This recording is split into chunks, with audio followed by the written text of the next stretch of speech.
we are starting to see a lot of signs that the housing bubble here in the US is getting back very close to 2006 and 2007 levels. I put a number of different charts and screenshots of article headlines on your screen over the last couple months. There's been a lot of alarm bells, and home prices keep rising. And rents, which were down a lot over the pandemic, rents crashed in many metro areas in February, March, April, May of last year in 2020. Well, rents are now starting to soar again. The surveys are saying that rents are going to rise by 5% or more in many major metro areas and are starting to come back. So you're starting to see rents increase as well. However, what is most disturbing is the speculation by investors, and I'm using air quotes, for home prices here in the US and other areas. So there was even an article coming out in the last couple days how there's panic buying of home prices, how people are desperate to get capital gains on home prices. Even though you have President Joe Biden talking about eliminating in his new tax plan the 1031 tax exchange, which was good for real estate investors. You also have enormous amounts of home equity withdrawal. Now, it is not quite yet to the 2006 and 2007 levels. The chart is in the upper left-hand side of your screen, but it is parabolic, and it is getting very, very close to 2006 and 2007 levels.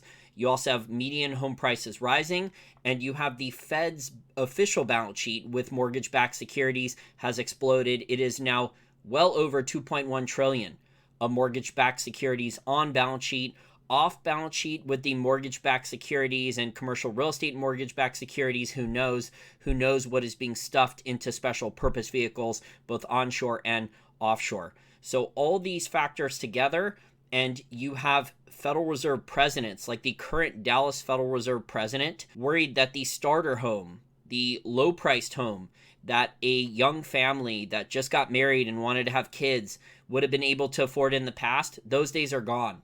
They're lucky if they can afford to get a condo. The stories that I'm hearing of young families that want to get married and have kids, the only way they're able to afford a home in a major metro area is if there's an enormous age disparity. Someone marries an older person who's very, very rich and they can buy the home and get a mortgage, or if parents and grandparents of the young married couple are chipping in for down payments or co-signing the loans. So that's what's happening now. I guess it's very similar to China in that regard, because that's very common in China, where the parents and grandparents and other family members will all chip in so the young men can get married. Otherwise, there's no incentive in China. Without owning a home, there is not a large incentive for the woman to marry a young man in China. It's a common incentive to get married over in China is the parents of the groom and family members of the groom chip in to buy the son a home. So there's a lot of red flags going in real estate. So to wrap things up here in this short little video, you're seeing a lot of alarm bells going off in real estate. A lot of this is a Cantillon effect, and all this currency and credit, it's not going to sit in the banks. It's not going to sit in people's checking accounts or savings accounts. They're not getting any interest. So you're seeing more affluent people wire millions of dollars to buy houses in the DC metro area. And that's been happening a lot, and it's been accelerating, according to my best friend who's a successful real estate agent in the area.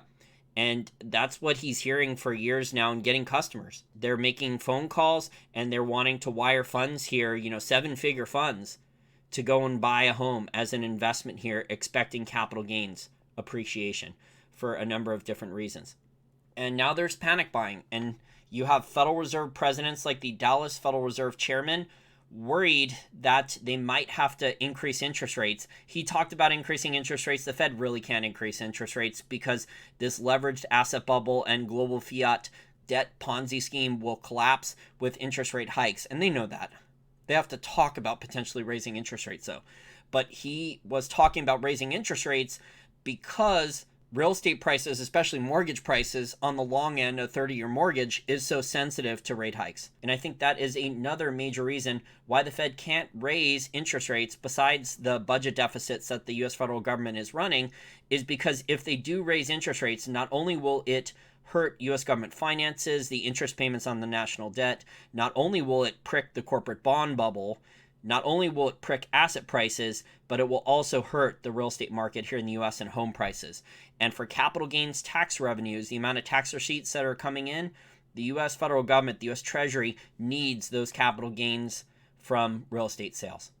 Finally, if you want to keep content like this free, because it takes a lot of work to find all these articles, charts, put them together, make a interesting storyboard like this, edit it, as well as all the hard work I do behind the paywall for my patrons. There's over 150 articles, charts, and audio podcasts behind the paywall, researching a lot of topics more in depth about individual companies and sectors than these short little videos that are free content.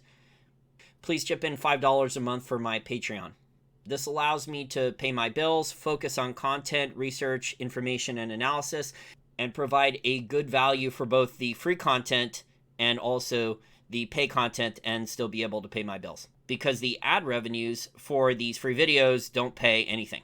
And I think my Patreon for only $5 a month is one of the best deals out there in the space for content, research, information, analysis, and financial education.